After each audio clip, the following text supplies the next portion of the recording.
Tetapi istilah motivasi di tangan para motivator itu sebenarnya menjadi agak-agak atau bahkan sangat manipulatif. Dalam arti kita disemangati, kita diminta rajin bekerja. Sebenarnya untuk kepentingan siapa? Ya untuk kepentingan perusahaan lah, untuk kepentingan bos kita lah.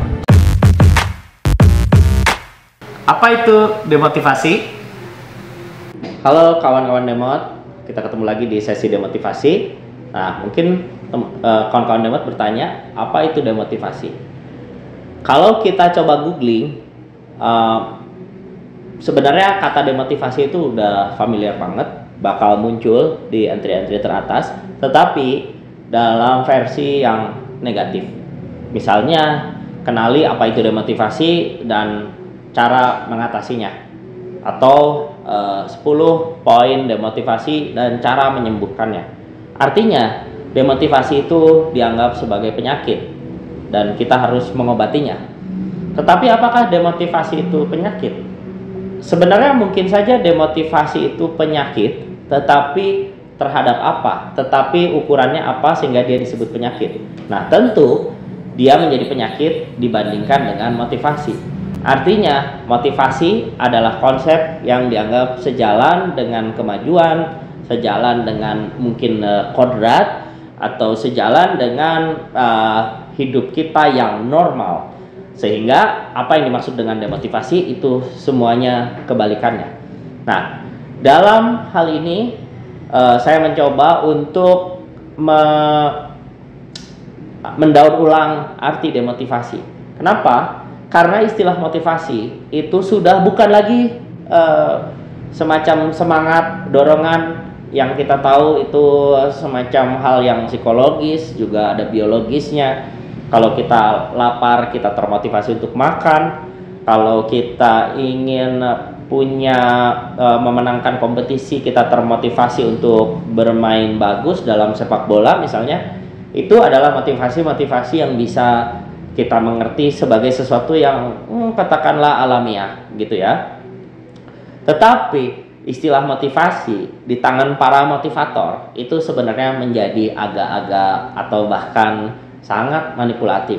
Dalam arti kita disemangati, kita diminta rajin bekerja. Sebenarnya untuk kepentingan siapa? Ya untuk kepentingan perusahaan lah, untuk kepentingan bos kita lah, supaya kita nggak merasa berat-berat banget, supaya kita nggak merasa kayak dieksploitasi.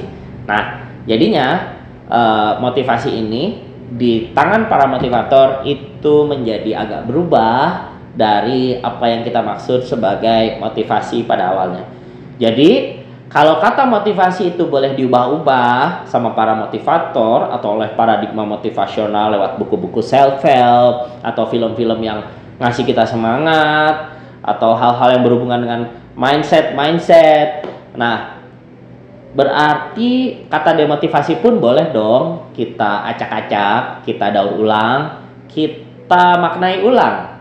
Demotivasi yang tadinya sebuah penyakit, yang tadinya sebuah masalah, kita ubah aja. Gimana kalau demotivasi justru jadi obat? Gimana kalau demotivasi justru jadi penyeimbang di tengah-tengah cara pikir yang terlalu motivasional atau terlalu optimistik? Karena ya kita tahu optimis apa sih? Buat apa? Buat siapa optimis itu? Jangan-jangan kita optimis cari kerja atau kita optimis kerja keras, kitanya bayar motornya kredit, bosnya bayarnya cash. Nah, jadi apa itu demotivasi? Sebenarnya demotivasi itu kan cara kita untuk melihat lebih kritis tentang apa itu motivasi. Kalau kita baca-baca teks-teks filsafat atau bahkan teks-teks agama, itu banyak yang ngajarin demotivasi. Kita mulai dari filsafat dulu. Dalam filsafat sebenarnya hampir semua pemikiran itu bernuansa demotivasional. Misalnya di Yunani kuno ada namanya sinisisme, tokohnya Diogenes. Dia ngajarin kita untuk bersikap sinis terhadap peradaban, terhadap kemajuan, bahkan terhadap masyarakat, dan dia milih untuk hidup menggelandang dan tinggal di tong. Lalu ada skeptisisme dengan beberapa tokoh seperti Pirho. Lalu ada yang lebih baru namanya Sextus Empiricus yang mengatakan bahwa kita nggak bisa tahu apapun, kita tidak bisa yakin terhadap suatu. Nah, itu udah mulai demotivasi pada tingkat apa yang namanya epistemologi atau batas pengetahuan. Nah, makin ke zaman-zaman modern, mulai banyak muncul gerakan yang agak bersifat atau punya kemiripan dengan yang kita bayangkan sebagai demotivasi.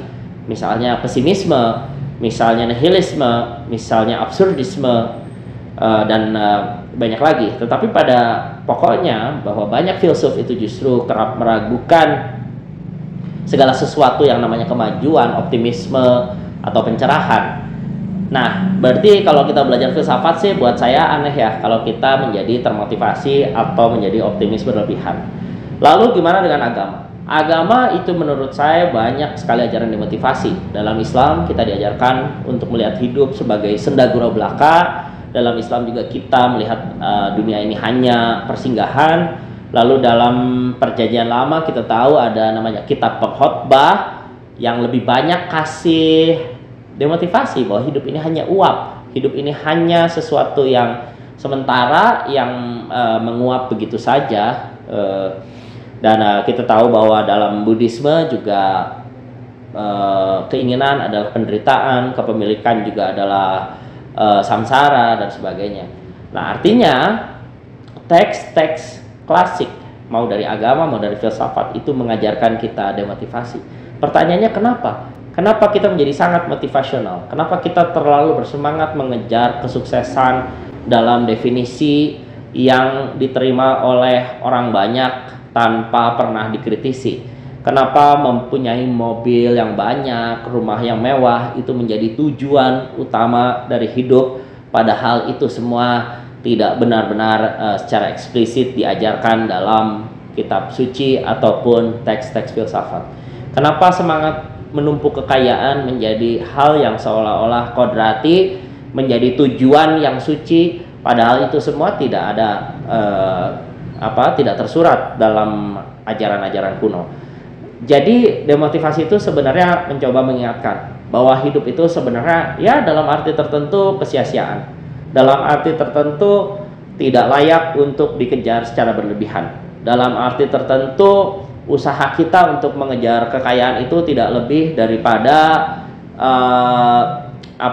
sesuatu yang menyebabkan orang lain sengsara, sesuatu yang menyebabkan orang lain tersingkir dari kompetisi, dan pada akhirnya kita mengabaikan apa yang disebut dengan kemiskinan struktural.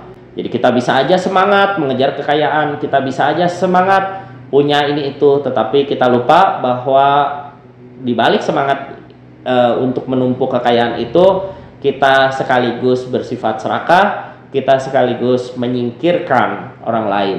Jadi saya kira demotivasi ini penting untuk didalami juga oleh teman-teman sebagai cara untuk menyeimbangkan antara keinginan dan sikap realistis, kesuksesan dan kegagalan, bahwa gagal itu tidak apa-apa, kan gagal juga tergantung kata siapa, bahwa kebangkrutan atau masalah-masalah besar itu juga ya kadang-kadang masalah atau bukan kan gimana cara kita melihatnya ya.